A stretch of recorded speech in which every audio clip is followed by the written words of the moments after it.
Buenas, buenas, buenas. Hoy estamos aquí para hablar sobre uno de los pilares que se supone que debería de sujetar esto que llamamos civilización o lo que llamamos nuestro estado de bienestar, uno de nuestros 4 pilares de la democracia. Y quizás seguramente sea el más castigado precisamente por la falta de control de ciertos depredadores que se hacen llamar políticos, ¿no? O de cierta clase política. Que encima es un cuarto poder que pertenece inequívocamente a la parte de lo privado. Es decir, que en principio el gobierno no debería de meter mano de casi ninguna manera, más allá de temas de difamaciones o mentiras. Pero incluso hasta ahí la línea es borrosa. Por supuesto, hoy vamos a hablar sobre el mundo del periodismo y cómo influye directamente en nuestra propia democracia o en nuestra libertad democrática. Y hasta qué punto el periodismo es parte o uno de los engranajes principales, como el periodismo pertenece a este amalgama, esta enorme conspiración para tener a la masa crítica tranquila, que no se exalte el pueblo.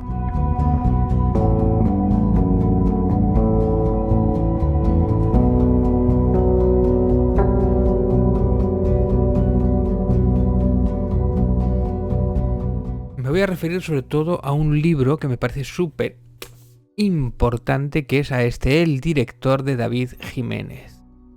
Voy a destriparlo. David Jiménez, si me estás escuchando, lo siento mucho, voy a destripar este libro. Bueno, ya tiene unos cuantos añitos, no muchos, pero sí tiene unos cuantos añitos.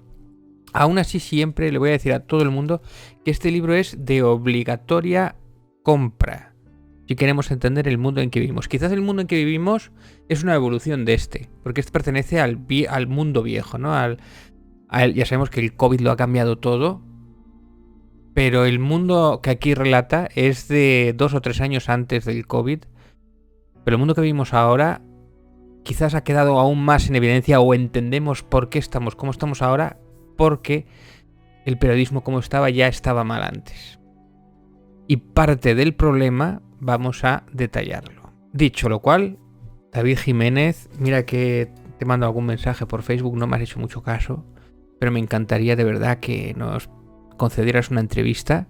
Creo que ahora estás en el New York Times trabajando a raíz de tu historia como director del periódico El Mundo, en el cual te refieres, porque el libro es precisamente qué es lo que ocurre durante todo ese tiempo que fue director del Mundo, y es apasionante el libro. Es como si fuera una novela realmente, pero es de estas cosas que se te ponen un poco los pelos de punta, porque sabes que lo que te está diciendo ahí es tan verdad que duele. Y de hecho yo lo veo como una historia, una película o una serie corta, y es un retrato de nuestra sociedad actual, la española sobre todo, pero me consta que en otras muchas sociedades no está muy distinto, a esto, sobre todo en sociedades donde el liberalismo acaba, o el capitalismo salvaje acaba comiéndoselo todo, porque esa es la clave. Así que oyentes, espectadores, el director de David Jiménez, comprarlo, devorarlo, leerlo entero. Yo voy a hablar bastante de él, voy a leer bastantes de los trozos, de los pedazos, porque son temas delicados y me gustaría ser tan concreto que voy a leer párrafos enteros.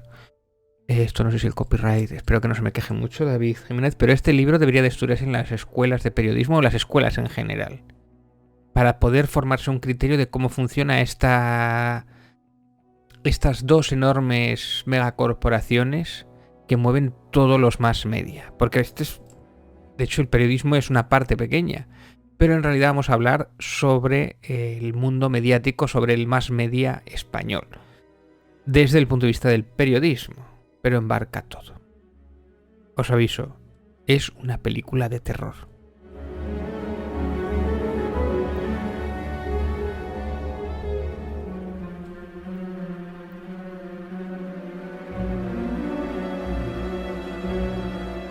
Lo dicho, David Jiménez, que es el protagonista, quien escribe en primera persona este relato, Pues era un hombre que había hecho mucho periodismo en el extranjero, había sido corresponsal en lugares tan lejanos y tan fascinantes como Afganistán, Cachemira, Corea del Norte, Fukushima, etc. Y por azares del mundo acaba presidiendo o acaba ocupando el sillón del director del periódico El Mundo, el prestigioso periódico El Mundo, que justo 2 años antes había sido presidido, o lo habían echado, hablaremos de ello, por el conocido periodista Pedro J. Ramírez. El peculiar, ¿no? Ese hombre de flequillo difícil, que a su vez es uno de los periodistas más influyentes del panorama, incluso actualmente, ¿no? Y una de las curiosidades es que llega porque precisamente querían a alguien de fuera que no estuviera influenciado por estas guerras de despacho que tenían en este periódico El Mundo, ¿no? Entonces cogen a alguien de fuera, ingenuamente también, porque él dice que también llega allí de casualidad, no sabe muy bien por qué, pero le dan ese caramelito envenenado, y por lo que fuera, él encima, al ser alguien externo, no está influenciado ni por políticos, ni por peleas de los otros periodistas o otras de las...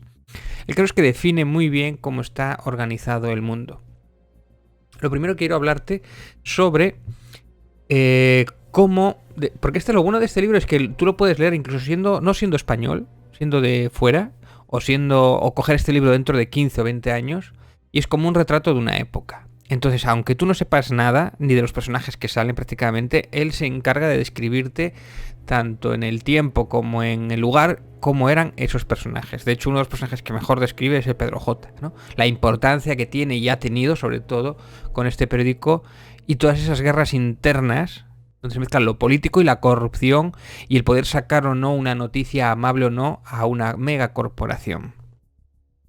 Mira, por ejemplo, hablando de Pedro J, decía, tenía una influencia sobre la política que habría sido impensable para cualquier otro director, sobre todo después de las investigaciones del periódico fueran determinantes en la caída de gobiernos socialistas de Felipe González y la llegada al poder del líder conservador José María Aznar en el 96.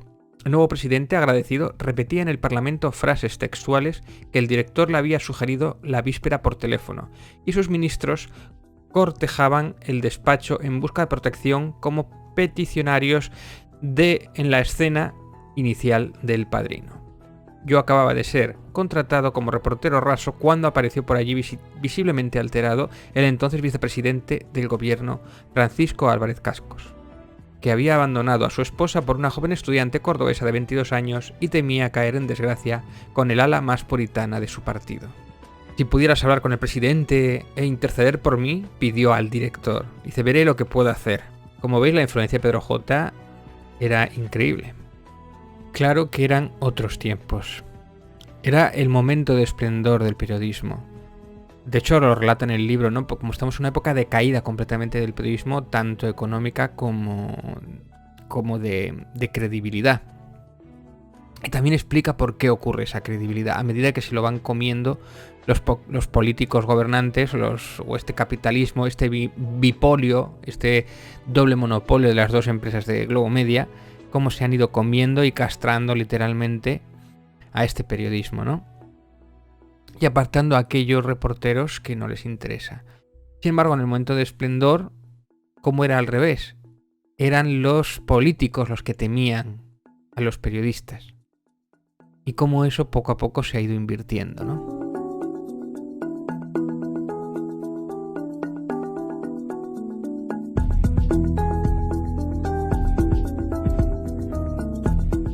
Uno de los capítulos iniciales también muy importantes es precisamente la presentación en sociedad de este director, ¿no? Al ser uno de los directores más importantes hay que presentarle a toda la élite social. Y se presenta precisamente en el Palacio. Y habla precisamente que el día, con el motivo de la fiesta nacional, pues con gente de su periódico que le van guiando cómo ejercer, le tienen que ir a presentar, entre otras cosas, al besamanos, a ir a los reyes, a ir a ver a los reyes, ¿no? Dice, tras el saludo a los monarcas se le pasa a una sala contigua donde comienza el baile de corrillos y hay codazos para formar parte de los que se organizan alrededor de los reyes o los personajes del momento. Me costó un rato comprender que yo era uno de ellos, el nuevo director del Mundo con galones de reportero de guerra que llegaba con la promesa de renovar el periodismo. Ministros, congresistas y políticos se acercaban con las frentes sudorosas, dejando sus tarjetas de visita y esperando que me dejara invitar a comer. Me saludó como si no nos conociéramos Celia Villalobos, que llevaba casi 3 décadas como diputado del Partido Popular y estaba tan aburrida de lo que hacía desde hacía tanto tiempo que meses antes había sido pillada jugando a videojuegos en mitad del debate sobre el estado de la nación, el más importante del calendario político. «Los directores cada vez sois más jóvenes», dijo al verme con un tono que sonó a reproche generacional. La diputada había sido el verso suelto del partido, dispuesta a enfrentarse a las órdenes de los suyos por defender aquello en lo que creía. Pero hoy era una caricatura de su pasado aferrada al cargo, al sueldo y a la notoriedad. Tenía el discurso descreído y previsible de quien ha empujado el cambio, para terminar aceptando que su fin último debía ser que todo siguiera igual, aunque guardaba dosis de veneno político y gracia andaluza para repartirlo. Simbolizaba la decadencia de una clase política necesitada de sangre nueva.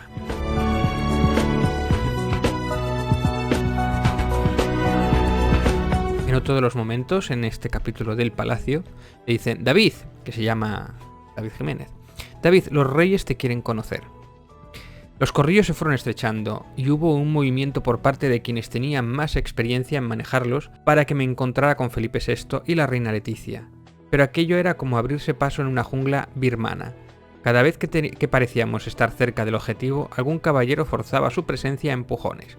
Una dama se hacía un hueco a codazos o un grupo de cortesanos atacaba de forma coordinada, interponiéndose en el camino. «Teníamos ganas de conocerte», dijo el rey con tono informal, cuando finalmente se logró el encuentro.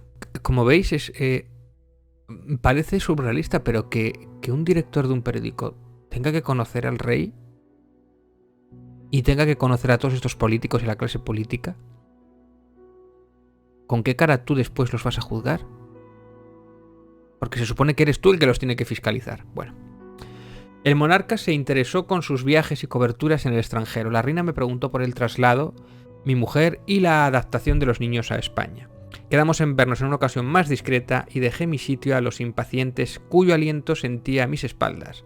En lo que parecía una indirecta: «Oiga, que es mi turno». Busqué el ambiente más cercano de los periodistas que habían ido a cubrir el acto. Unos me ofrecían palabras de ánimo y otros me pedían trabajo, ilusionados con la idea de que uno de los nuestros ocupara al fin un despacho. Aquí, mira, por ejemplo, habla con David Guistau. David Guistau, que murió, por cierto, hace poquito, sobre el 9 de febrero de 2020. Y ya estaba en El Mundo, que era parte de una nueva generación de columnistas que había adquirido estatus de estrella de rock. Se acercó para decirme que quería unirse a mi proyecto. ¿Has visto la portada de mi periódico? No lo aguanto más. La había visto. ABC conmemora el Día Nacional con una primera página con dibujos de mujeres vestidas de trajes regionales. El texto decía: ABC demuestra que nuestro país es singular y plural. Guistau quedó en traerme su contrato a la tertulia que compartíamos en el programa de Espejo Público de Antena 3, aunque le insinué que no sería fácil igualarlo. El columnismo español llevaba años viviendo por encima de sus posibilidades, aferrado a la época en la que los grandes maestros, con Francisco Umbral a la cabeza, escribían genialidades literarias que no decían mucho, pero arrastraban a los lectores al kiosco. El testigo había sido recogido por una generación de imitadores que seguían sin decir gran cosa, pero ya sin el talento de los clásicos o aportar un lector de más. Los inspirados se iniciaban en la columna muy jóvenes, antes de haber viajado o vivido suficiente. Se aplaudían las ocurrencias entre ellos y se paseaban por las facultades de periodismo esperando ser agasajados por groupies, que lo mismo caía un número de teléfono. Los mejor pagados ganaban por lo que Umbral llamaba el puto folio, 400 palabras escritas en bata desde su casa, más que un reportero freelance jugándosela durante un mes en el frente sirio. Su influencia en las redacciones era grande y contaban con la protección de los directivos de las empresas, que los mimaban a cambio de que estuvieran sus cenas y pretendieran escuchar sus opiniones. Precisamente entre los pocos que se salvaban estaban David Guistau, que escribía valiente hasta contradecir a los directores de los diarios donde trabajaba, y Manuel Javois, un gallego bohemio que manejaba con talento crónica y columna y resistía mejor que sus contemporáneos las vanidades que afligían a los inspirados. Bueno, inspirados es que él suele utilizar seudónimos. Muchas de las partes, para no dar nombres de gente, aunque todo el mundo sabe quiénes son. De hecho, si buscas por internet un poco, te dice quiénes son, a quién pertenece cada uno de los motes. En los inspirados es a una sección del periódico. Los dos se habían consagrado en el mundo antes de marcharse a ABC y El País, en una continuación de una sangría que veníamos arrastrando desde hacía años. El periódico había escogido como sustituto de ella Voice a un columnista joven y conservador que gustaba mucho a El Cardenal. El Cardenal es uno de los que está acompañándole, uno de los jefes gordos. Y al presidente Mariano Rajoy. Es decir, habían echado a un periodista por otro que le gustaba más al propio Mariano Rajoy, que era conservador. No estaba destinado a darnos días de gloria. La marcha de Giustau se había intentado suplir reforzando a Salvador Sostres, fichado por Jota en los baños del restaurante El Bulli, dentro de su estrategia de derechizar nuestra línea editorial y tratar de quitarle lectores a ABC. Sostres era un buen analista de la política catalana, pero el resto de sus artículos habían manchado nuestra hemeroteca como nadie en la historia del diario.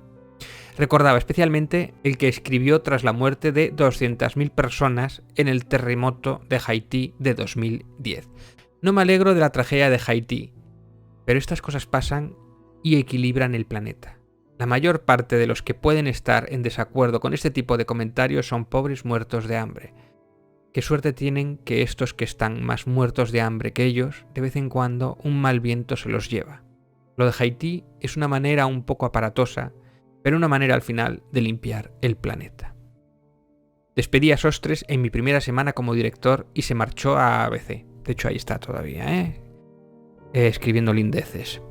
Un intercambio con Giustau me parecía un buen negocio, siempre que el precio fuera razonable, pero el día acordado para que me enseñara su contrato me dijeron que había abandonado la tertulia de Espejo Público y cuando le emplacé a una nueva cita no dio señales de vida. Me respondió con una columna en la que criticaba con dureza unas de mis portadas, quizás había superado aquella tan folclórica del diario, y despachándose a gusto contra el director en cuyos brazos se había arrojado tan solo unos días antes durante la fiesta nacional. Pensé que se le habría pasado el capricho o que había utilizado el acercamiento para mejorar su contrato, o ambas cosas, el capricho y las casi deserciones para subirse la paga. Muy de columnistas. Lo miré desde el lado positivo. Utilicé el dinero para ofrecer mejores condiciones a 6 corresponsales freelance que reporteaban desde zonas complicadas y que juntos ganaban menos que el menos inspirado de los inspirados.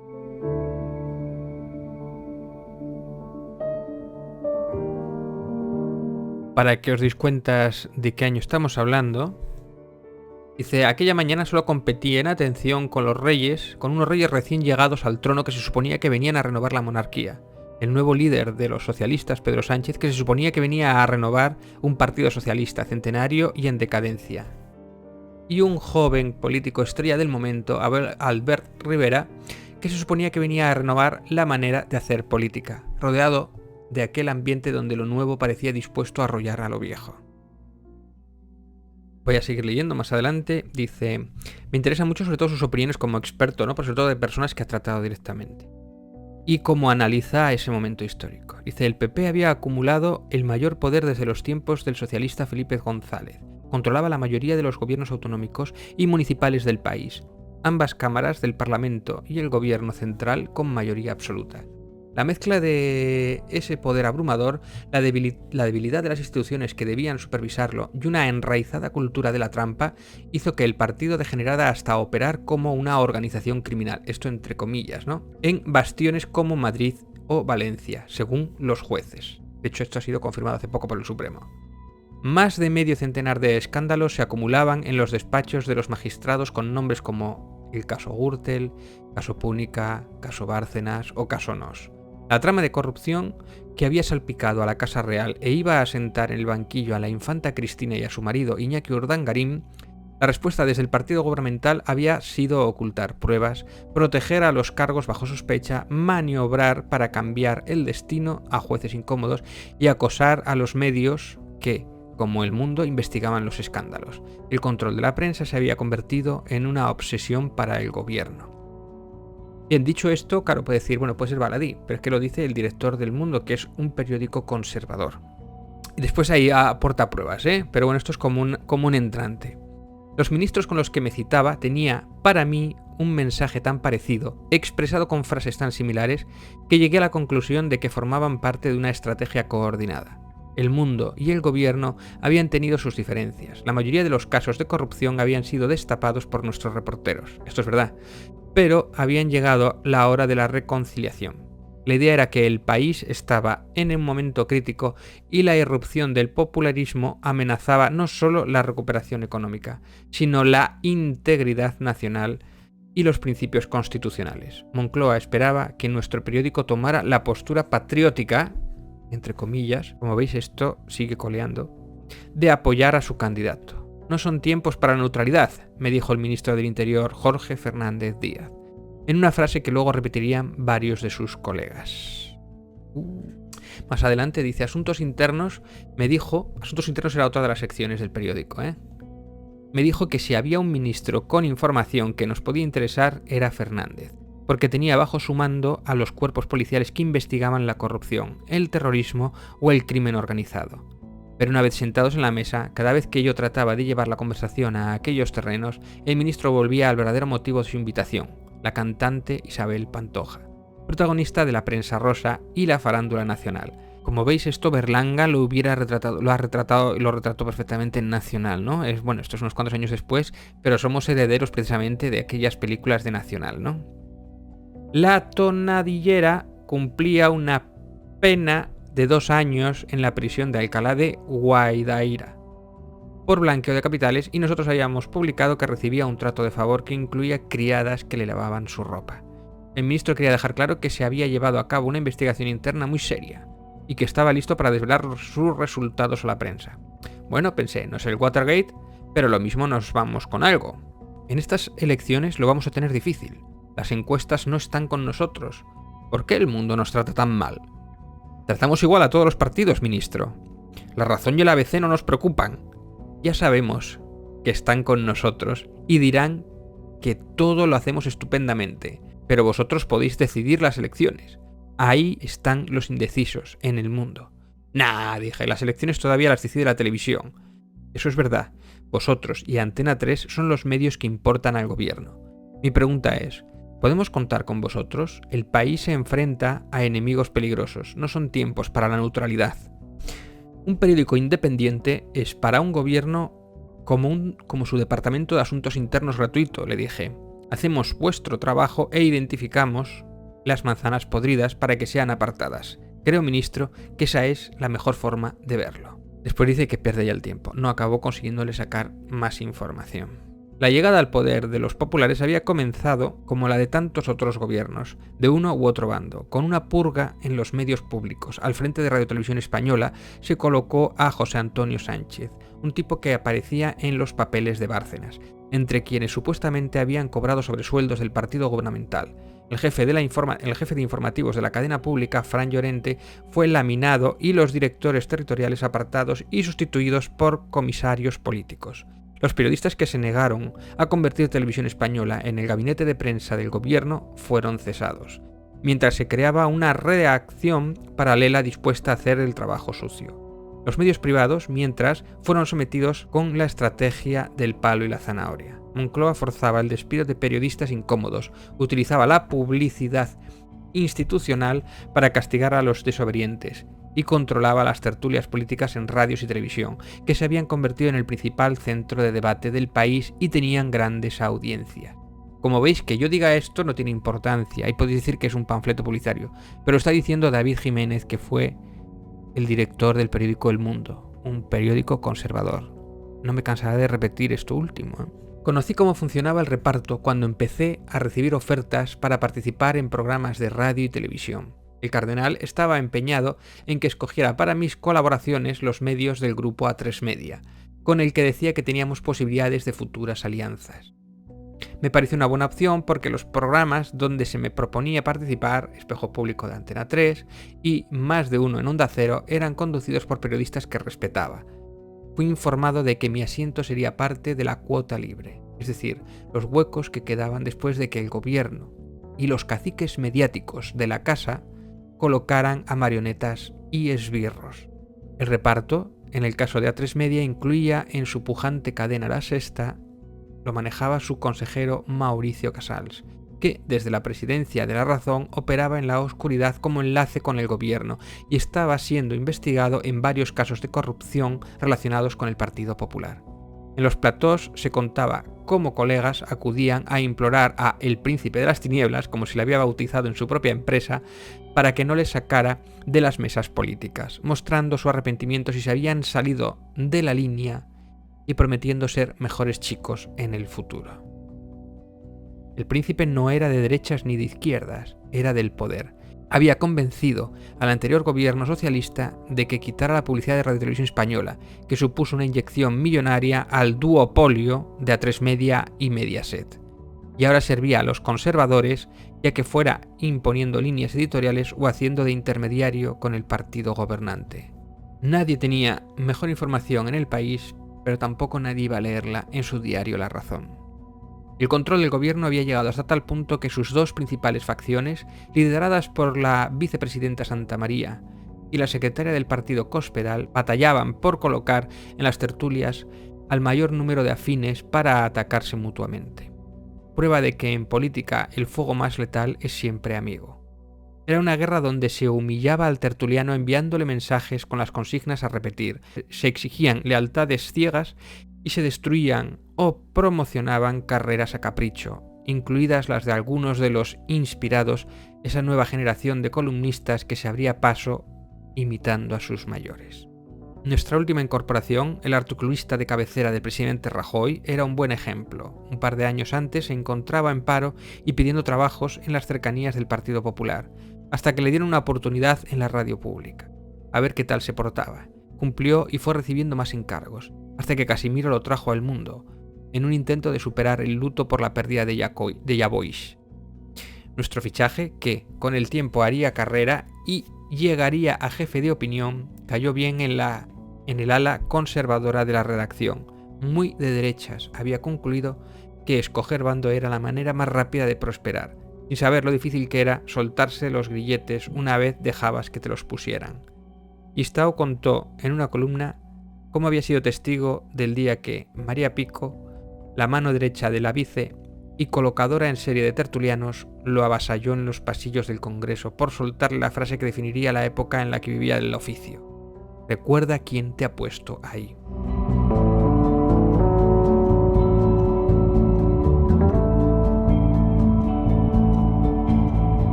La otra encargada de mantener el reparto mediático entre las familias del poder era la secretaria de Estado de Comunicación Martínez Castro, conocida como el Bulldog de Moncloa, por las broncas que echaba a directores de medios y periodistas. Sus mensajes eran legendarios en el oficio y no tardé en recibir el primero de ellos quejándose por una viñeta en la que nuestros humoristas gráficos, Gallego y Rey, bromeaban sobre la vinculación del presidente Rajoy con la corrupción del partido.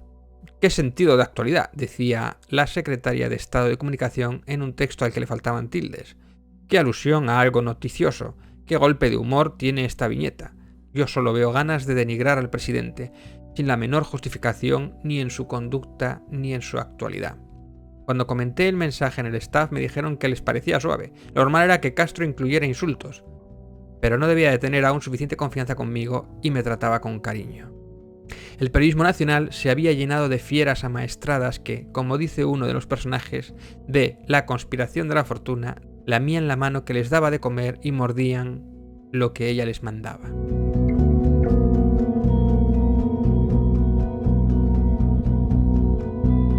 El mundo había perdido algo de arrojo de su juventud, lastrado por la carga de imprudencias pasadas, y andaba necesitado de un nuevo impulso, pero seguía dispuesto a morder.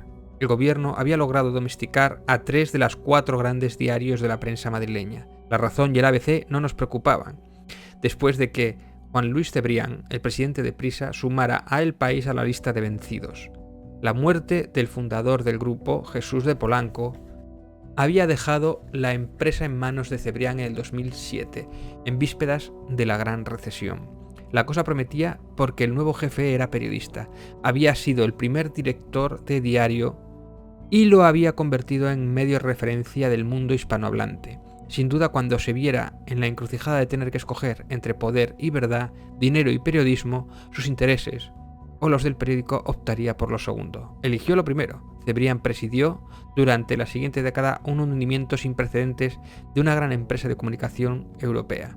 Prisa sufrió una caída del 99% de su valor en bolsa, y la generación de una deuda impagable le llevó a poner la empresa en manos de multinacionales como Telefónica, grandes bancos como Santander y HSBC, y fondos de inversión extranjeros de Qatar y Estados Unidos.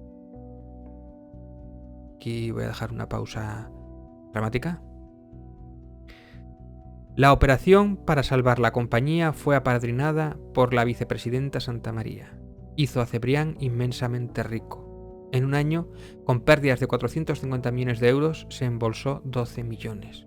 E incluyó en su letra pequeña la increíble transformación del principal diario progresista del país en un medio afín a un gobierno conservador, donde Santamaría pasó a ser la intocable. Periodistas que no eran del agrado de la vicepresidenta fueron enviados al exilio de una corresponsalía o marginados, quienes pretendían hacer periodismo de investigación relegados a ocupaciones menos molestas, y cronistas de prestigio como Fernando Garea forzados a marcharse para poder seguir escribiendo de política. En Miguel Yuste se vivía con desolación el asalto y la renuncia de su director, Antonio Caño. A oponer resistencia, media docena de los mejores periodistas del país se ofrecieron a venir con nosotros en mi primer mes del puesto, en un traspaso que habría sido impensable unos años atrás, y me los habría llevado a todos si nos lo hubiéramos podido permitir. El gobierno estaba a punto de completar su dominio de la prensa tradicional con sede en Madrid, y la llegada de un nuevo director a El Mundo, sin padrinos ni experiencia, era vista como la oportunidad de completar el trabajo. El diario viviría en los siguientes meses la ofensiva final contra su independencia tras un cuarto de siglo de acoso. Esta vez, el poder contaba con un aliado inestimable. Se sentaba en su despacho justo encima del mío, en la segunda planta de San Luis.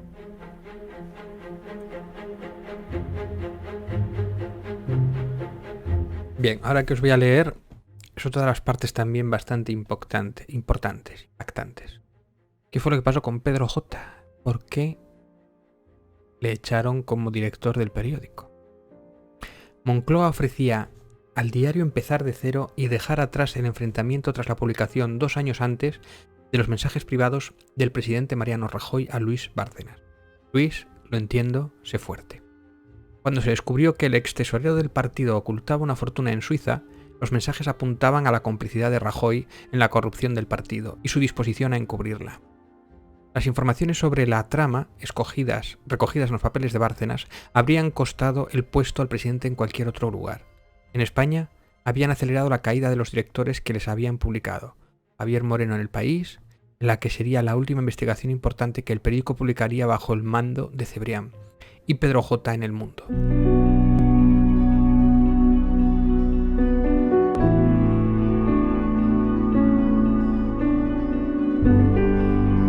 Bien, y a continuación, otra de las cosas que habla es sobre ciertos eventos que les gustaba hacer ese tipo de gente, que tenían que participar, sobre todo toda la que estaba allí, esa élite o ese conglomerado de gentes importantes que de verdad dominan el país o gobiernan, siempre van a esas fiestas, a veces impulsadas por los propios periodistas, por el propio periódico, ¿no? Se le comunica a David que un intento de reconciliación que quedaría oficialmente sellada en un acto de conmemorar el 29 aniversario de Expansión, la cabecera económica del grupo.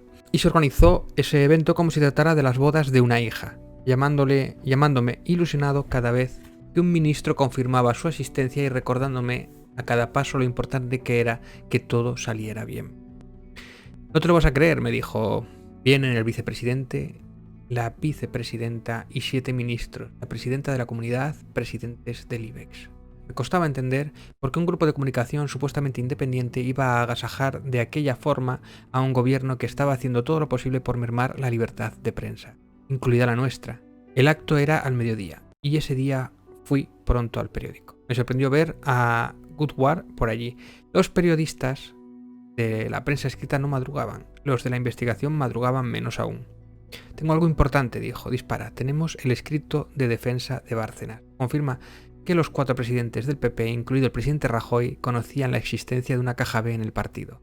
Dinero procedía de mordidas pagadas por empresarios. Financiaba sus campañas y los sobresueldos a los líderes. ¡De mierda! ¿Qué pasa? ¿Puedo aguantar hasta mañana? Tengo a Rajoy y a medio gobierno en el acto de expansión de en un rato. Nos arriesgamos a que nos lo pisen. Leí el texto. El hombre que había llevado las cuentas del partido en el gobierno durante 2 décadas acusaba a los líderes de su formación, incluidos los 2 que habían llegado a presidentes, Rajoy y José María Aznar, de ser parte del entramado de corrupción en sus filas. Apertura a toda página.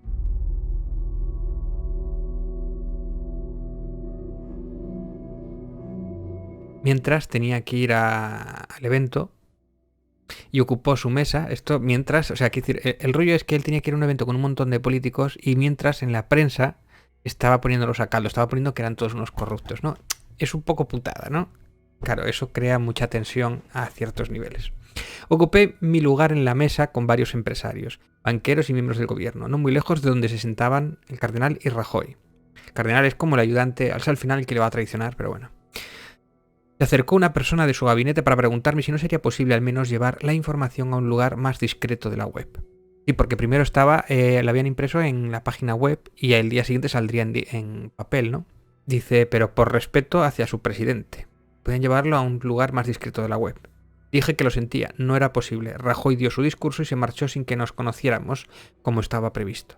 El cardenal me evitó durante todo el acto y solo volví a saber de él por la tarde, antes de la reunión de portada donde debía decidir qué lugar ocupaba nuestra exclusiva en la versión imprenta del día siguiente. No sé si te has dado cuenta de lo que ha pasado hoy, del esfuerzo que he hecho por traer a medio gobierno, de lo importante que era este día. Tu decisión ha ido en contra de los intereses de la empresa. ¿Qué podía hacer? Insistí. Teníamos una primicia y había que darla. Podíamos haber esperado al menos. Lo habría dado la competencia antes que nosotros. Era una información relevante. Joder, el partido del gobierno ha mantenido una contabilidad paralela durante años, cobrando mordidas de empresas y repartiendo ese dinero entre sus dirigentes. Somos un periódico, no podemos guardarnos algo así en el cajón. Bien, ya no se puede hacer nada. Solo te voy a pedir una cosa. No les des mucha relevancia en el papel de mañana. Ya lo ha llevado la edición digital todo el día. El presidente ha estado en nuestra casa y le debemos un respeto. Ha anunciado medidas económicas importantes. Le pedimos un titular y nos lo ha dado.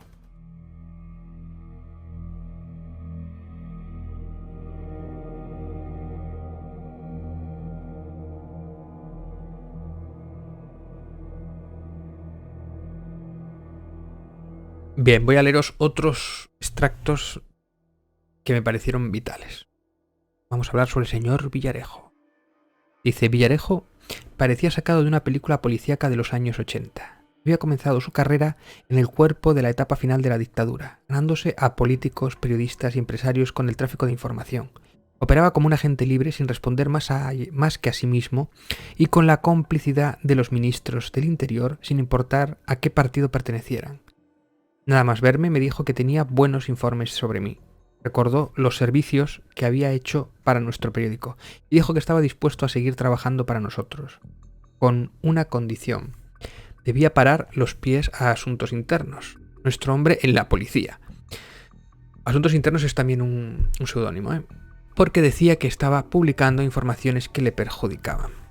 Después, cuando salimos de la reunión con Villarejo, uno de los periodistas que había hecho las presentaciones me preguntó si había visto la grabadora que sobresalía de su chaqueta. ¿Grabadora? Sí, lo graba todo. ¿Y me lo dices ahora? Como ves, tampoco es que fuera muy discreto, Había recibido una primera pincelada de cómo funcionaban las cloacas y la forma en que se habían contaminado el trabajo de la prensa en España. Sus filtraciones podían tener como origen investigaciones reales o ficticias, sus informes estar documentados o inventados y sus invenciones ser más o menos corruptas. La diferencia era que mientras Woodward al menos trataba de distinguir una de otras, todas una generación de supuestos periodistas de investigación había prosperado comprando un material que se habían averiado, en un juego de favores donde la verdad era un incordio prescindible. El comisario tenía a un buen puñado de informadores bajo su cuerda, había cimentado las carreras de algunos de ellos y de la misma forma tenía la información y los audios para hundirlas. Atrapados en su red, habían pasado a ser sus chicos. Villarejo buscó una segunda reunión semanas después, pero no respondía a sus mensajes. La salida de Woodward nos daba la oportunidad de romper para siempre con la que quizás había sido la fuente más importante en la historia del periódico, pero también la más tóxica. El precio a pagar era que un puñado de exclusivas se fueran a la competencia, estaba dispuesto a pagarlo. No supe hasta qué punto había tomado la decisión acertada hasta la detención del comisario 2 años después, acusado de utilizar su posición para lograr informaciones confidenciales que ofrecía el mejor postor y hacer de mercenario a sueldo de los poderosos del país, que lo contrataban para que les solucionara problemas o los ayudara a eliminar a los adversarios.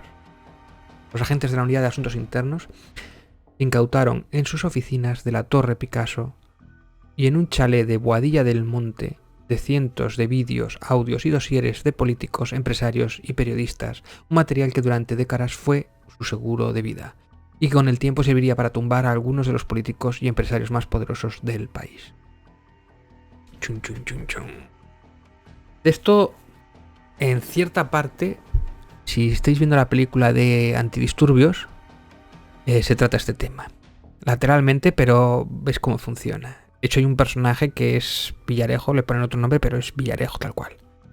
Y cómo funcionan esas cloacas del Estado. Muy interesante. Como veis, está todo relacionado.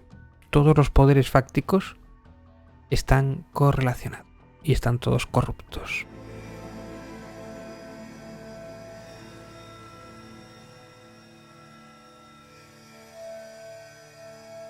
Mira, otra de las partes también que me parecía muy interesante, precisamente volviendo al tema de Pedro J. Cuando años después el terrorismo islámico provocó una masacre en Madrid, el 11 de marzo de 2004, el equilibrio de nuestras virtudes y defectos se decantó del lado de los segundos y nos llevó a cometer el error que marcaría el mundo para siempre. El gobierno del Partido Popular al que nos habíamos acercado en exceso. Eran los días en que J jugaba al pádel con el presidente y acudía de invitado a la boda de su hija. Intentó culpar del atentado a la banda terrorista ETA. La decisión de participar en la guerra de Irak unos meses antes había sido muy impopular y Aznar temió que una autoría islámica les haría perder las elecciones, que se celebraban 3 días después. J creyó la versión del gobierno y cuando la realidad nos mostró que no era así, en lugar de rectificar, nos embarcamos en una vida hacia adelante que nos llevó a publicar durante años supuestas investigaciones que reafirmaban nuestra teoría de una gran conspiración.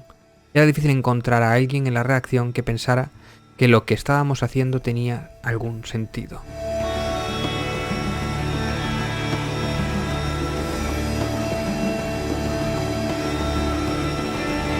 Bueno, os voy a leer un poquito más adelante sobre cómo se tratan algunos tipos de noticias, porque es el periódico, es el director del Mundo, pero el grupo del Mundo incluye un montón de cosas más, no solamente el periódico, incluye más revistas, incluye más cosas, entre ellas, por ejemplo, el Marca también está por ahí. Pero dice, en la forma en la que rapidez y cantidad se estaban imponiendo al rigor en el periodismo, habían hecho que se perdieran reglas de primero de facultad, como la comprobación de una información por varias fuentes o la obligación de recabar la versión de los afectados. Me traían como ejemplo un artículo de La Otra Crónica, LOC, como nuestro suplemento de Crónica Social, en la que revelábamos que Irina Shayk, la exnovia del futbolista Cristiano Ronaldo, había tenido una aventura con el presidente de la FIFA, Josep Blatter, 50 años mayor. Una gran exclusiva salvo por el detalle de que era falsa. La modelo rusa amenazaba con una demanda millonaria si no rectificábamos. Así que publicamos, sin cambiar una coma, la nota que nos remitió, a instancias de Irina Shayk, a fin de evitar una demanda en los tribunales. El diario El Mundo reconoce la falsedad y, por lo tanto, que no es veraz ni cierta la noticia. Que la autora, nuestra corresponsal en Berlín, creyera lo que había escrito era lo de menos. Había incumplido las mínimas prácticas periodísticas de comprobación, elaborando su información con fuentes de tercera y rumores. Sus jefes no habían leído la noticia y había renunciado a hacer preguntas. Nadie había editado o verificado el texto. El Mundo tenía una mayoría de periodistas honestos, pero como en toda familia teníamos hijos descarriados que funcionaban bajo el lema que tradicionalmente había definido el periodismo de moral más frágil. Que la realidad no te estropee una buena historia. El problema era que, a diferencia de la prensa alemana o estadounidense, no teníamos un sistema para prevenir errores como el de Shira y Blatter. Se trataba de un defecto común en la prensa nacional, que venía de largo y que en nuestro caso había sido advertido a finales de los 90 por una joven periodista estadounidense. Nadie supo cómo o por qué Dale Fuchs terminó trabajando en sociedad, aunque la versión que circulaba entonces era que a los jefes les había parecido exótico tener a la gringa en plantilla. Fue un error de cálculo porque Fuchs se había formado en la cultura periodística más seria de la nuestra. Traía el manual de oficio aprendido de Columbia. Si tu madre te dice que te quiere, compruébalo. Y no iba a tardar en sacarnos los colores. Meses después de su llegada escribió para Pointer un retrato del diario utilizando como ejemplo el error de nuestro reportero de sucesos, que había confundido los nombres de 2 médicos para terminar acusándolo de la muerte negligente de un paciente al que de nada tenía que ver. ¿Dónde estaba el editor de contenido? ¿El director? Dijo alguien las 3 palabras mágicas, consigue una reacción. Le preguntaba a nuestra redactora estadounidense, su perfil nos escribía como un periódico ferozmente independiente, una rareza en el periodismo militante del país, pero con periodistas de disparo fácil y jefes tan poco rigurosos que ni siquiera la editaban a ella, que escribía en una segunda lengua que todavía no dominaba del todo. Fuchs pensó que su texto sería visto como una crítica constructiva y que daría pie a nuevos controles. Fue despedida. Unas semanas después de la ratificación de Sirilla y Blazer, llegó la denuncia de un fotógrafo acusándonos de utilizar sin permiso sus fotografías para un reportaje sobre los últimos monumentos de Lenin en Berlín. La denuncia era la misma periodista que había escrito la noticia del falso romance de la ex de Ronaldo. Lo negó todo, pero el análisis de las imágenes que encargué demostró que las fotografías habían sido pirateadas de su ordenador. Lo que más me llamó la atención fue que, al comentárselo a la redactora jefa de la Internacional, no mostró sorpresa alguna. Fusilar el contenido de los diarios extranjeros había sido la norma durante décadas en la prensa española, aprovechando que los diarios de fuera no llegaban o casi nadie podía leerlos. Había corresponsales que habían hecho carrera copiando cada párrafo del New York Times o Le Monde, sin que nadie lo advirtiera. Pero creía que aquello había quedado atrás, aunque solo fuera porque ahora todo el mundo tenía acceso a las ediciones digitales de la prensa extranjera y las posibilidades de ser descubierto eran mucho mayores.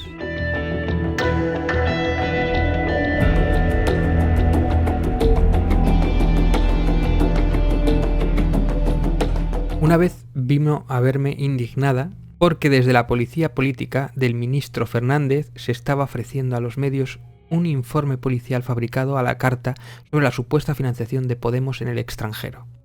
¿Pero existe ese informe?, había preguntado la chica a la hormiga.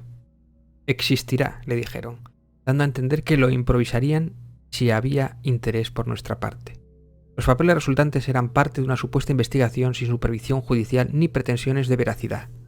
Carecían de membrete oficial de la policía o firma autorizada por algún funcionario y consistían en una mezcla de informaciones sabidas, rumores de la prensa sensacionalista y conclusiones sin pruebas, intentando colárnoslas 2 veces, y ante mi negativa a publicarlos sin llevar a cabo nuestra propia investigación, terminaron siendo difundidos como grandes exclusivas por 2 medios de la competencia. El problema era que esos atajos éticos salían rentables. Los medios que los tomaban prosperaban y sus reporteros se convertían en estrellas que publicitaban las primicias en televisiones y radios, mientras el rigor de la hormiga, la hormiga es otro seudónimo, y otros como ella no recibía ninguna atención o era ridiculizado dentro de la profesión. ¿Era a cambio de ese periodismo de filtración y tertulia por lo que habíamos ido a ver al ministro? Si nos hubiera dado la información prometida, ¿le habríamos publicado sin dedicar un día a investigarla? Sentía que, al intentar ayudar a Asuntos Internos a recuperar sus fuentes... Asuntos Internos es también un seudónimo, ¿eh? Al intentar ayudar a Asuntos Internos a recuperar sus fuentes, había comprometido la integridad del periódico y que además lo había hecho a cambio de nada. El ministro pensó que con su jugada estábamos empatados. Nos había devuelto el golpe. Nadie jode las vacaciones de Jorge Fernández. Y que nuestra relación podía empezar desde cero. Cuando me llamó unos días después, no me puse al teléfono, decliné su siguiente invitación para vernos en el ministerio. No volví a hablar con él.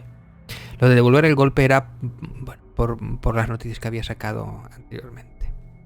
Así que daos cuenta, todo este conglomerado todavía está coleando hoy día, ¿no? Todos esos casos desestimados sobre la financiación ilegal de Podemos, que llevan 15 desestimados, cómo se ha publicitado y cómo se ha magnificado por cierta prensa, o esa prensa que siempre está con ese altavoz sobre esa supuesta financiación ilegal de Podemos, cuando después se desestima el caso, no le dedican nada, ¿no? Pues esto ya ocurría entonces y ya se germinaba aquí este periódico, en este libro del director de David Jiménez.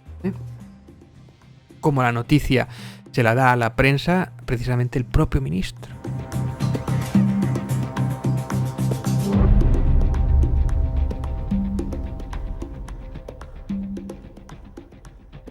Mis diferencias con el cardenal, que es el que le va a traicionar al final, eran cada vez mayores, y nuestras conversaciones seguían sin ir a ningún lado. Me llamaba todos los días para analizar la edición impresa, criticando que diéramos relevancia a la corrupción del Partido Popular, publicáramos cualquier noticia negativa sobre empresas del IBEX o lleváramos a portada temas sociales que él consideraba excesivamente progresistas, aunque para mí carecían de ideología.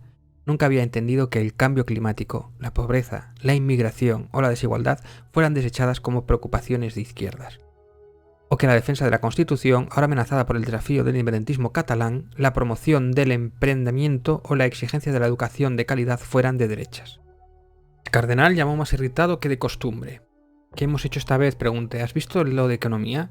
Me leyó el titular. La cúpula del IBEX cobra un 10% más y los salarios caen un 5%. Era una información sin ningún tipo de valoración, que se limitaba a reflejar con datos cómo durante los años de crisis de los salarios de los altos directivos habían subido, mientras bajaban los de la mayoría de los trabajadores. El cardenal creía que era una información injusta y que daba munición a Podemos, el partido de izquierdas de Pablo Iglesias, que empezaba a ser visto con pánico por la élite. El cardenal tenía razones para sentirse en deuda con sus amigos del IBEX. Los acuerdos, como se conocían los pactos negociados con las grandes empresas al margen de las cifras de audiencia, o el impacto publicitario, habían salvado a la prensa durante la gran recesión. Era un sistema de favores por el que, a cambio de recibir más dinero del que los que les correspondía, los diarios ofrecían coberturas amables, lavados de imagen de presidentes de grandes empresas y olvidos a la hora de recoger noticias negativas. No necesitaba que nadie me explicara la letra pequeña de los acuerdos, porque había vivido sus ataduras incluso desde la lejanía de la correspondencia en Asia, después del derrumbe de una fábrica textil en Bangladesh, en la que murieron más de un millar de personas.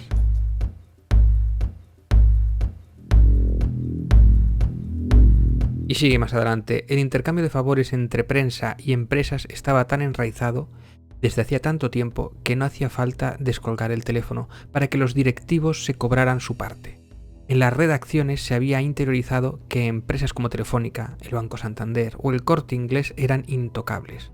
Los DIRCOM del IBEX había adquirido un gran poder sobre los medios, distribuyendo sus presupuestos en función de la influencia que atribuían a cada uno y castigado a los díscolos. Una tarde recibí una visita de un ejecutivo de La Segunda pidiéndome que retiráramos una noticia negativa sobre Mercadona, la mayor empresa de distribución del país. Cuando pregunté por qué le preocupaba tanto la noticia de la corporación, que ni siquiera nos ponían dinero, me dijo, porque lo pone. No había visto nunca un anuncio de Mercadona en nuestras páginas y había leído informaciones donde se ensalzaba el éxito de la empresa, a pesar de no invertir nada en publicidad. No le hacía falta. La empresa pagaba a la prensa, incluidos pujantes digitales nativos que se declaraban pulcros. Importantes sumas de dinero en patrocinios con los que lograba coberturas amables y protección ante las molestias del periodismo. Los departamentos de publicidad de los medios habían usurpado funciones a las redacciones, influyendo cada vez más en el contenido periodístico o elaborándola directamente. Mercadeo de información había contaminado incluso el mítico género periodístico de la entrevista, que ahora se ofrecía a cambio de publicidad o dinero. Una amiga que trabajaba en la industria agrícola me explicó cómo había recibido una de aquellas ofertas de un diario regional. Primero escriben algo negativo que nos afecta y después me llaman para recoger mi opinión y ofrecerme una entrevista donde ofrecer mi versión. Digo que vale y me dicen que son tantos miles de euros. La relación incestuosa entre periodismo e intereses comerciales también afecta a las radios, donde los locutores pasaban de dar la noticia del día a publicitar las rebajas, y las televisiones que ni siquiera necesitaban los favores porque los dos grandes grupos, A3 Media y Mediaset, funcionaban como un lucrativo duopolio. Paolo Basile, el consejero delegado de Mediaset, que incluía los canales de televisión Telecinco y 4, había dado instrucciones de que los informativos no aparecieran noticias positivas de empresas que no pusieran publicidad. Según me contaron varios de sus periodistas, Basile, que tenía buen ojo para atraer audiencias, no estaba interesado en la información porque le daban muchos quebraderos de cabeza y poco dinero en comparación con los realities y los programas del corazón. Tenía la ventaja de que tampoco fingía lo contrario. No le tembló el pulso al cargar CCN Plus tras comprársela a prisa y sustituir la programación por 24 horas diarias de Gran Hermano. No se trataba de eludir el contacto, sino de evitar que esas relaciones tuvieran una cercanía que comprometiera nuestra cobertura del IBEX. La línea no era nítida, pero parecía evidente que ir a las bodas de las hijas de los directivos, tomar el sol en la cubierta de sus yates o dejar que te pagaran viajes de lujo suponía cruzarla. Al poco de llegar rechacé una invitación de CaixaBank para asistir a un concierto privado de Sting. Todos los gastos pagados con acompañante, hotel de 6 estrellas, billetes en primera y recogida con chofer en la puerta de casa. Mientras leía las condiciones de la excursión, sorprendido de que un banco del que informábamos casi a diario esperara que aceptara semejante propuesta, repasé la lista de invitados del año anterior. No faltaba nadie. Directores de periódicos, presentadores de radio y televisión, directivos de grupos de prensa y periodistas de renombre. Mis diplomáticos rechazos a palcos, eventos privados y viajes fueron interpretados como muestras de desdén, y el cardenal me lo reprochó contándome que los amigos del IBEX andaban quejosos por lo que consideraba una actitud prepotente por mi parte. Unos días después, el cardenal me pidió que fuera con él a una cita con Francisco González, el todopoderoso presidente del BBVA. Y con toda naturalidad de quien pide una segunda cuchara de azúcar para el café, dejó caer la posibilidad de que inyectara una buena cantidad de dinero extra a los acuerdos que teníamos con el banco. González dijo que lo arreglaría sin más. El banco, como otras empresas del IBEX, tenía un fondo dedicado a comprar favores periodísticos, ayudaba a crear diarios de periodistas afines y premiaba a los líderes mediáticos que ayudaban a mejorar la imagen de su presidente. Salí de la reunión con la sensación de que el cardenal me había llevado en calidad de discípulo para que aprendiera cómo se hacían estas cosas. Con el tiempo acepté encuentros con varios presidentes de grandes multinacionales. Resumir que no podía escapar del papel institucional que se esperaba de mí. No tardé en darme cuenta de que no servía. Una de mis primeras citas con el poder económico fue un desayuno con el presidente de una multinacional energética, que hizo una encendida defensa de la independencia del periodismo, asegurando que El Mundo era un periódico necesario que políticos y empresarios querían acallar. Pero no él. Según me dijo, he aquí un tipo con el que quizás podrías llevarte bien, pensé. La reunión tocaba a su fin y mi anfitrión concretó sus halagos en mí, asegurando que mi proyecto era importante y quería ayudarme. ¿Hay algo que pueda hacer por ti? Me quedé en silencio sin saber si debía pedir que redujera la factura de la luz de San Luis, 1 millón de euros adicionales en publicidad o información confidencial sobre los expolíticos, incluidos los expresidentes Felipe González y José María Aznar, que habían cobrado de los consejos de administración de empresas energéticas sobre las que habían legislado. No, nada más, gracias, dije tras un largo silencio. Mi anfitrión insistió, sé que lo estáis pasando mal y creo que debemos apoyar a un director joven y moderno como tú, sobre todo ahora que arranca tu proyecto. Seguro que no hay nada que pueda hacer por ti, algo fuera de los acuerdos. Volví a declinar la oferta y durante el viaje de regreso me pregunté si no había hecho el gilipollas. Podía haber sacado algo y sí, más adelante me pedía un favor, recordar su encendida defensa del periodismo independiente.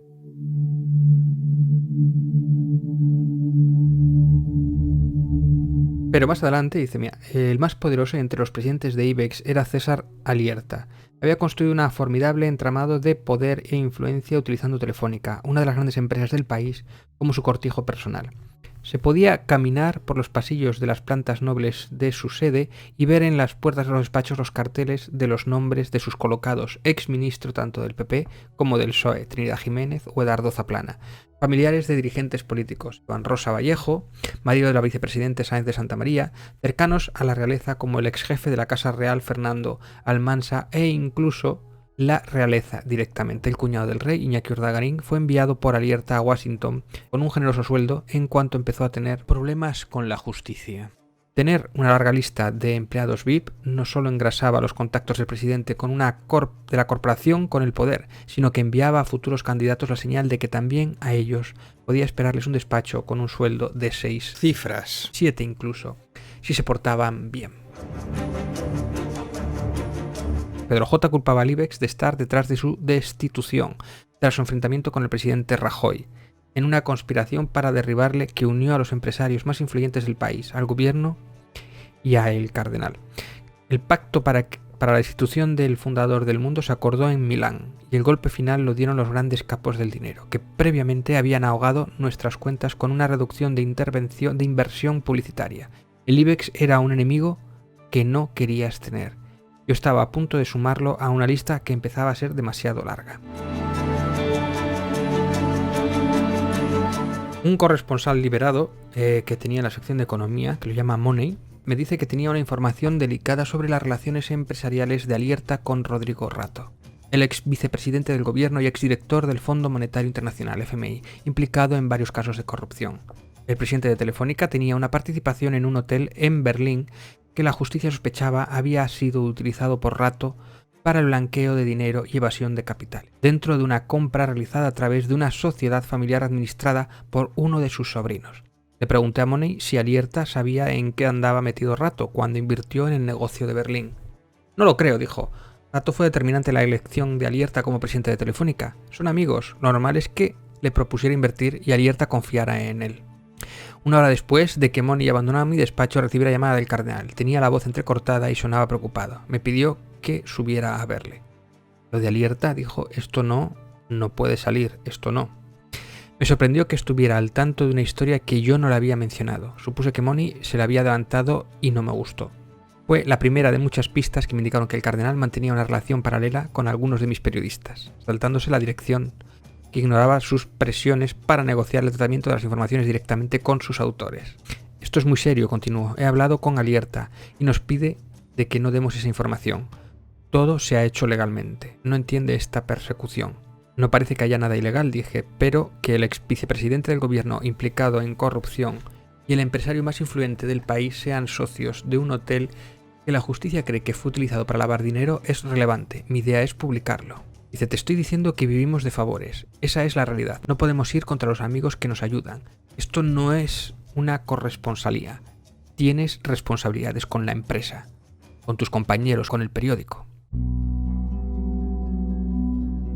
Bien, el siguiente capítulo no tiene desperdicio, se llama además Cosa Nostra. Ni siquiera un periódico combativo como El Mundo podía operar completamente fuera de los acuerdos. El sutil mercadeo de información y favores al que la prensa estaba enganchada como un yonki a su droga, el sistema llevaba demasiado tiempo en funcionamiento. Tras haber sido instalado por una mezcla de empresarios y directores de medios salidos de la transición, los principales representantes en la prensa eran los tres tenores. Juan Luis de Brián, El País, Pedro J. Ramírez, del Día 16 y después en El Mundo, que ahora está en El Español, y Luis María Ansón, ABC y La Razón. Todos ellos buenos periodistas que terminarían malográndose en sus pasillos del poder. Mantenían una cercanía incestuosa con el establishment, en parte por su deseo de pertenecer a él, y mezclaban con naturalidad periodismo e intriga política. No se dedicaban solo a contar noticias, sino a generarlas, ni a criticar a ministros, sino a nombrarlos y cesarlos. Y tampoco se conformaban con editar periódicos, sino que utilizaban como armas en batallas de poder donde ejercían de fiscales, jueces y en ocasiones verdugos. Eran, cada uno a su manera, ministro-periodistas. Pedro J. era el más periodista e imprudente de los tres. Cebrián era el más calculador e interesado.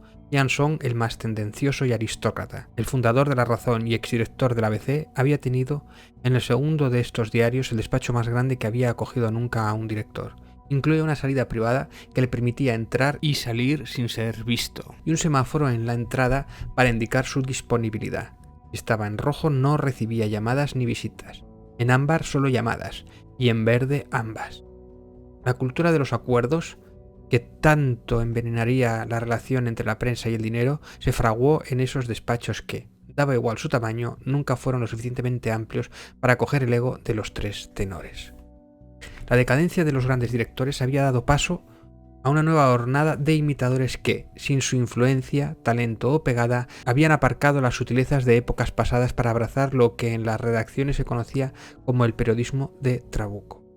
Una versión de los acuerdos que parecía sacada del manual de la Cosa Nostra. El sistema sostenía a nuevos diarios digitales que operaban haciendo a empresas e instituciones públicas ofertas que no podían rechazar, o ingresaban una determinada cantidad de dinero en publicidad, o serían golpeados con informaciones comprometedoras, a menudo inventadas.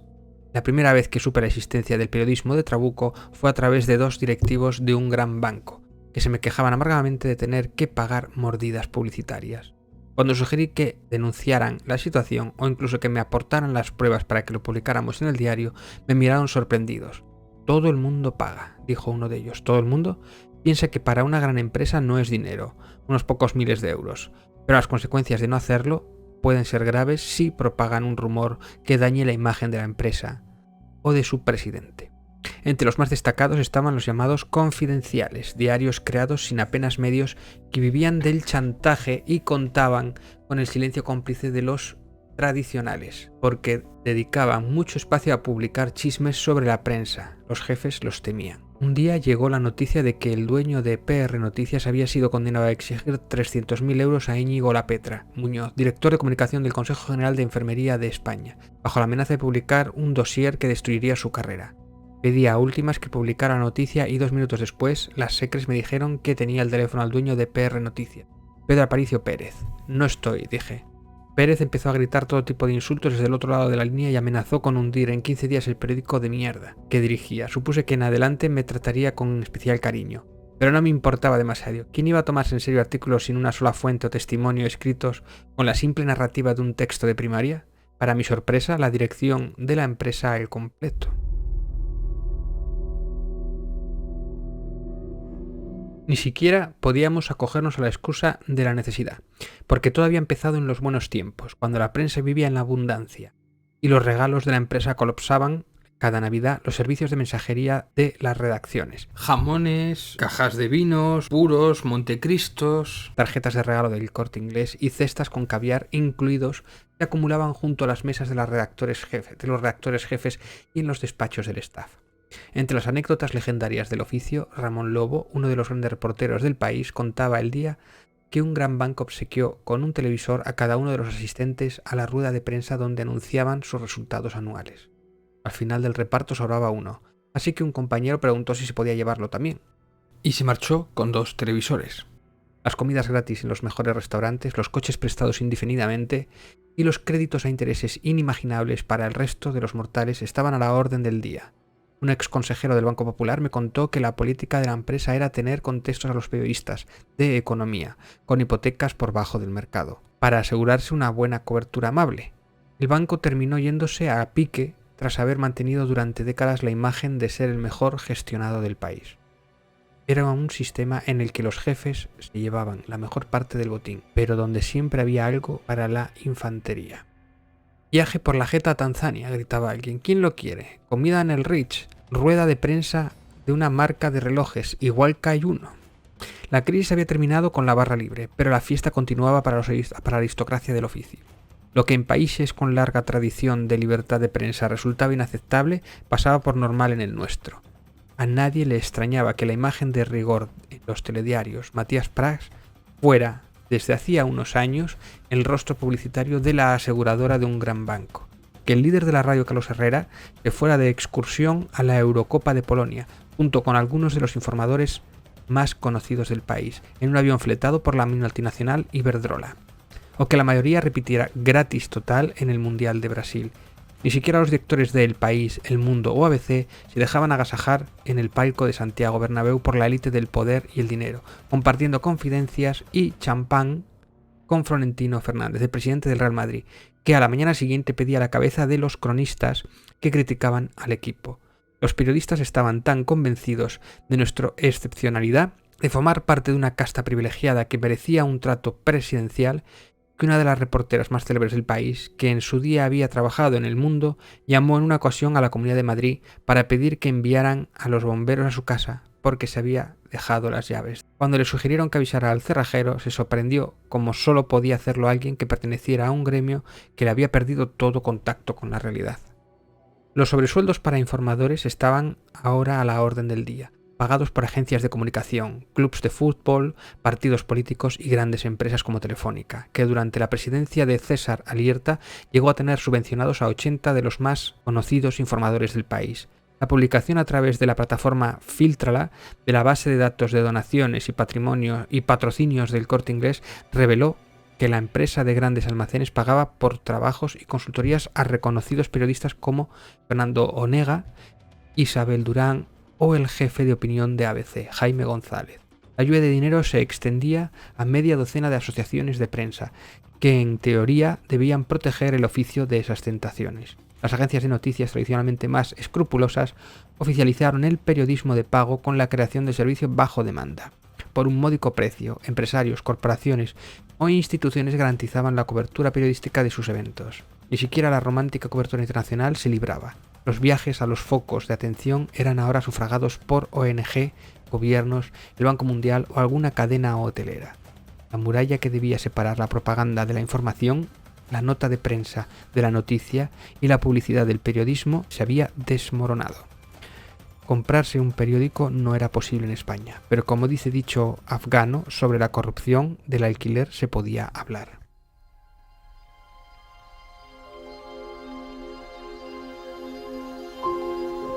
La crisis moral del periodismo había ido acompañada inevitablemente del deterioro de su calidad.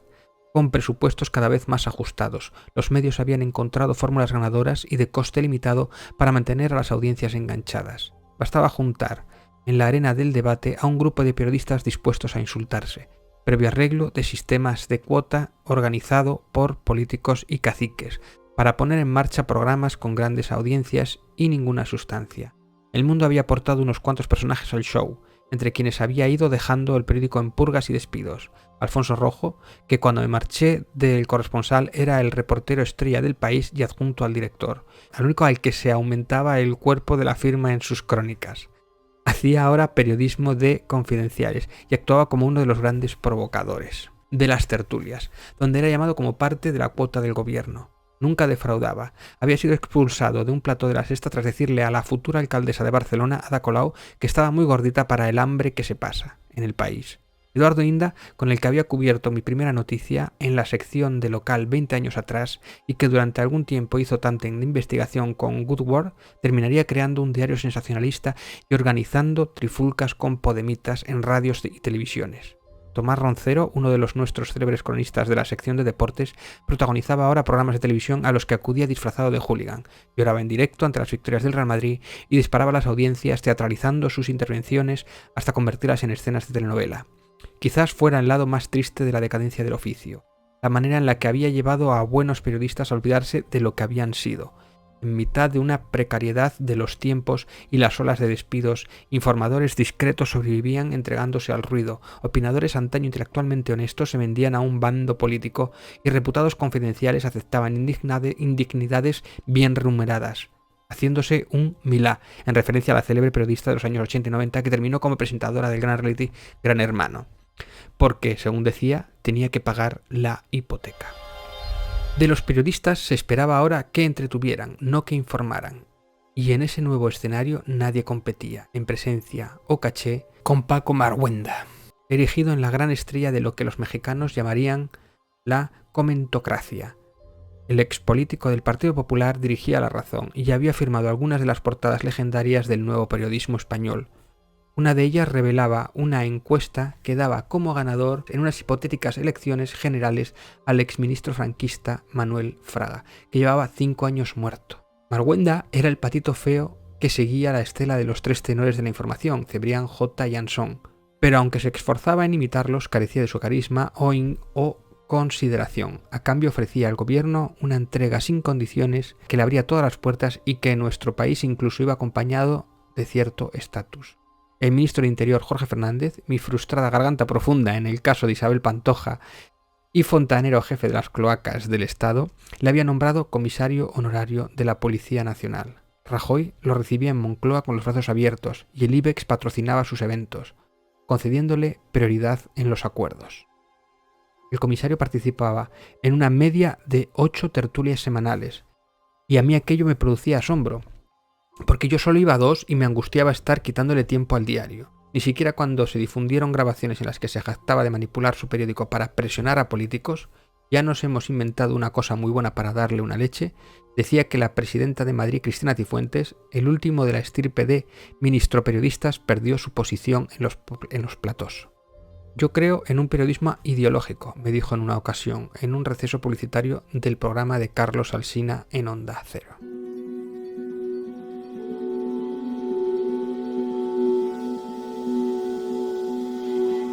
Más adelante tiene una entrevista con Bárcenas y cuenta que fue como su garganta profunda en su momento y habló con él directamente, ¿no?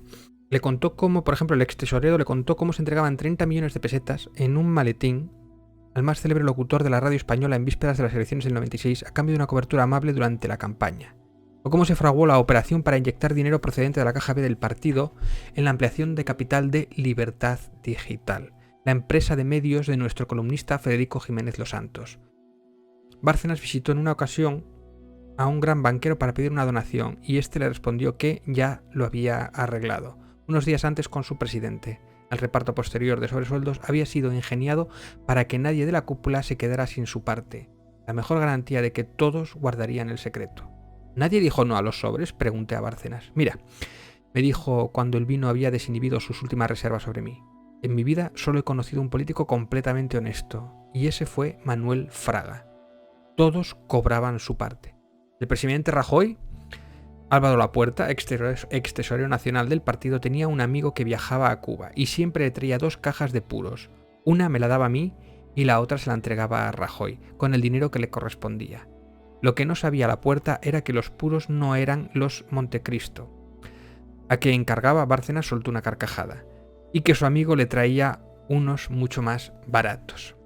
Todo lo que le contaba Bárcenas coincidía con lo que el periódico había publicado después de que J le entrevistara antes de su ingreso en prisión, en el inicio de un pulso entre el director y el presidente del gobierno que terminaría con la destitución del primero. Como me dijo un exministro de Rajoy, a nuestro director le faltó una exclusiva para tumbar al presidente. El extesorero me contó que esa información definitiva existía en forma de un vídeo que supuestamente mostraba a Rajoy cobrando dinero negro. Una revelación que también había compartido con la periodista Marisa Callero y que con el tiempo desmentiría. En otra ocasión, un poco más adelante, dice: sentado frente a Rajoy en su despacho de Moncloa, mientras me hablaba de lo difíciles que habían sido sus primeros años al frente del gobierno, no podía dejar de reproducir en mi mente la escena de los puros. Imaginaba al presidente cogiendo uno, haciéndose el corte, llevándoselo el mechero a la punta, aspirando hasta encenderlos y mientras daba su primera calada, guardarse el fajo de billetes en el bolsillo de la chaqueta. Pregunté a Rajoy si no creía que la corrupción era un problema para él y su partido, que incluso sus cercanos creían necesitado de renovación. Eso estamos haciendo precisamente, dije. Nadie ha hecho más contra la corrupción que nosotros.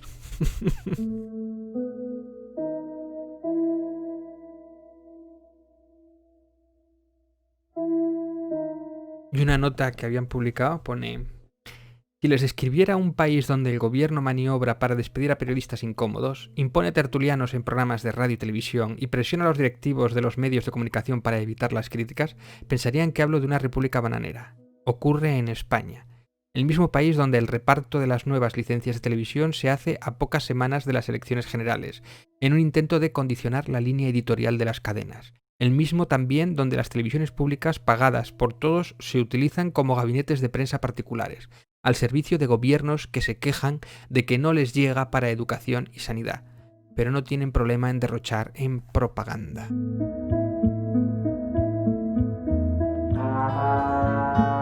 Bueno, más joyitas publicadas pone: minutos antes del debate entre el presidente Rajoy y el líder de la oposición fue el punto de ruptura definitivo con el Partido Popular. Sus dirigentes dejaron de llamar y supuse que habían tirado la toalla conmigo. Rafael Hernando, portavoz del Partido del Congreso, sería el último enviado del partido con el que me vi en privado y ni siquiera esa cita iba a empezar con buen pie. Hernando me llamó esa misma mañana y me preguntó si seguía adelante nuestra comida. Claro, dije, ¿por qué no? Como justo hoy me das una hostia en tu periódico. Abrí el periódico y ahí estaba de nuevo, en la pequeña sección de Vox Populi, con las caras de los protagonistas de la jornada y la fotografía de Hernando con una flecha abajo y un duro comentario sobre una de sus asiduas salidas de tono.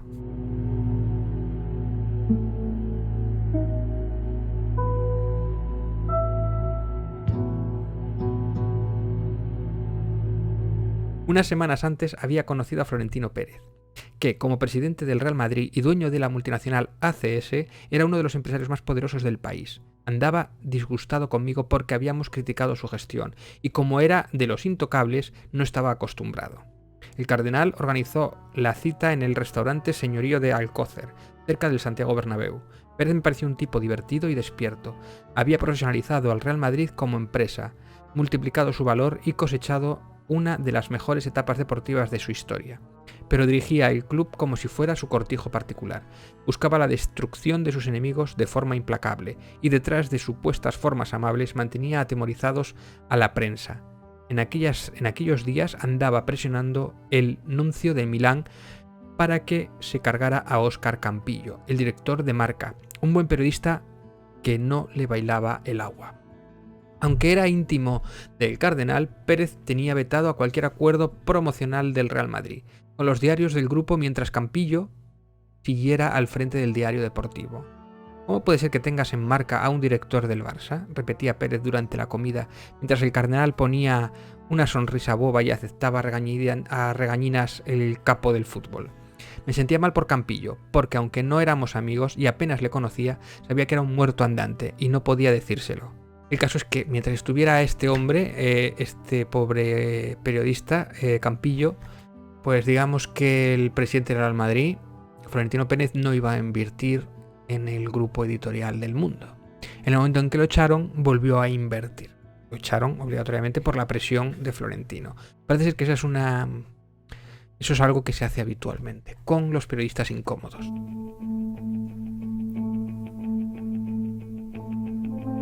Y para terminar, que ya he destripado medio libro, dice, en un momento dado se vuelve a reunir con Felipe VI. Dice, Felipe VI no parecía ser ninguna de esas cosas y por amigos que no lo habían conocido tenía la impresión de que era un buen tipo, sin duda mucho más preparado que cualquiera de los políticos con los que había tratado hasta entonces. Hablaba idiomas, estaba viajado, podía pilotar un caza y conversar sobre literatura, debatir sobre geopolítica y cuadrar un presupuesto. Que todas aquellas aptitudes emanaran de los privilegios adquiridos por nacimiento era una contradicción que no se le escapaba. Al hablar del resto del Wangchuk de Bután y su renuncia voluntaria al trono, me dijo que también él podía imaginar una vida lejos de palacios, besamanos interminables y actos oficiales. Esto es una democracia, y si algún día una mayoría no me requiere, no tendré problema ninguno en marcharme y dedicarme a otra cosa. Y por la forma en la que lo dijo, no solo me pareció que lo pensaba de veras, sino que probablemente lo había deseado en alguno de esos días grises. Tenía la impresión de que, a pesar de los privilegios y las atenciones, aquel palacio dista mucho de ser un lugar más feliz del mundo para el rey, y mucho menos para doña Leticia, que no había crecido en ese ambiente encorsetado y tenía dificultades para adaptarse al sopor de la función pública.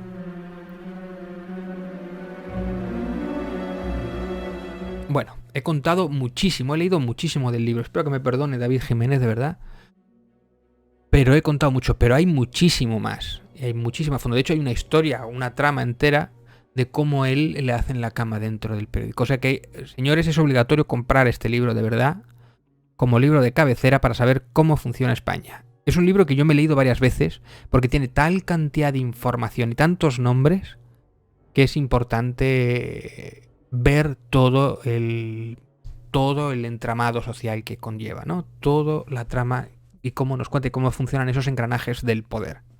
Porque no nos cabe duda de que precisamente el mundo más media, al que solamente escapa Internet, está completamente copado por esta gente, ¿no?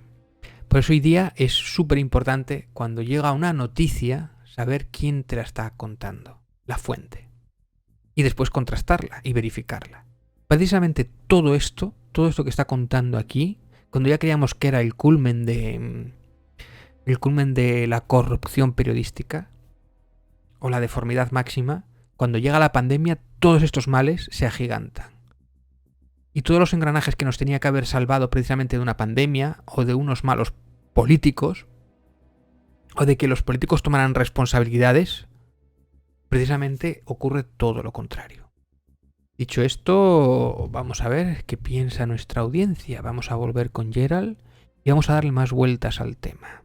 Si una prensa no es creíble para la opinión pública, ¿qué es lo que ocurre? La gente se va justamente al palo opuesto. La gente ya no cree al mass media.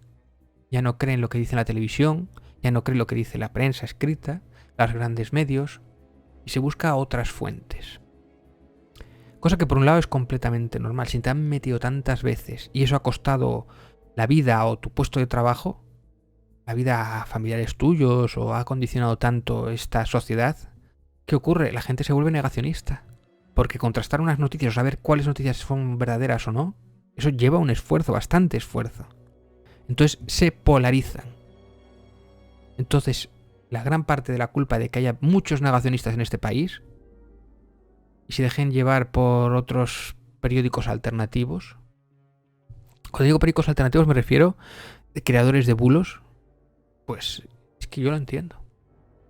Por eso hay que hacer un ejercicio cada uno y hay que hacer ese sobreesfuerzo, ya os digo, de intentar contrastar siempre las noticias, sobre todo las importantes, para saber si es o no bulos o mentiras o cuánto de mentira o cuánto de manipulación hay.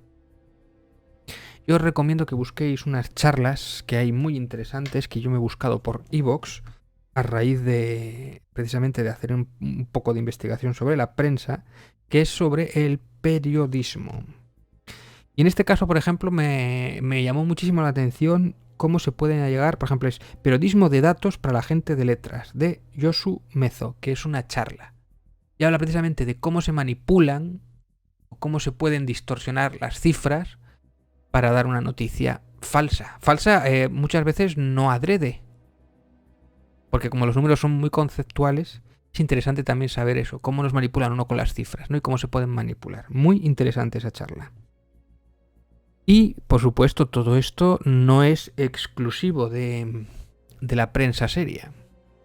Aquí en el libro, precisamente, de Manuel Carballal, Encuentros cercanos del tipo 4, que sacó hace poco este libro, y hablamos con Manuel Carballal, tenemos una entrevista apasionante de este libro con él.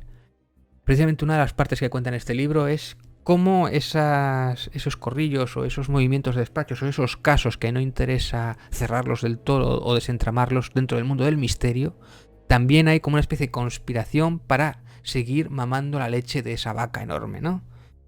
Que no deja de ser una especie de mentira. O sea que esto no es exclusivo solamente de la prensa. Y podemos hablar, como lo hemos hecho, del caso Vallecas o de otros casos misteriosos que están completamente desmontados. Pero al mundo del misterio no le interesa porque hay que rellenar un montón de horas de contenido. Y si tú cierras un tema, creen que se ha acabado, que se ha secado, cuando yo creo que es justo todo lo contrario. Desmontar un caso es lo interesante. Y una vez desmontado y analizarlo, yo creo que eso es lo que hace o debería de hacer un buen periodismo. Por cierto, si alguno piensa que todo esto ha cambiado algo con respecto a la prensa, miradlo aquí, precisamente. El otro día hubo una fiesta con toda la cúpula. Aquí tenemos a Pedro J. Ramírez, el director flamante de El Español, haciendo una de estas macro fiestas, macro eventos donde había invitados un montón de gente importante. Lo más grave aún es que lo hizo en tiempos de pandemia, de confinamiento, donde se supone que no se podían hacer este tipo de cosas, aunque había medidas de seguridad. Pero aquí estaba la élite. O sea que Pedro J. no ha perdido las buenas costumbres.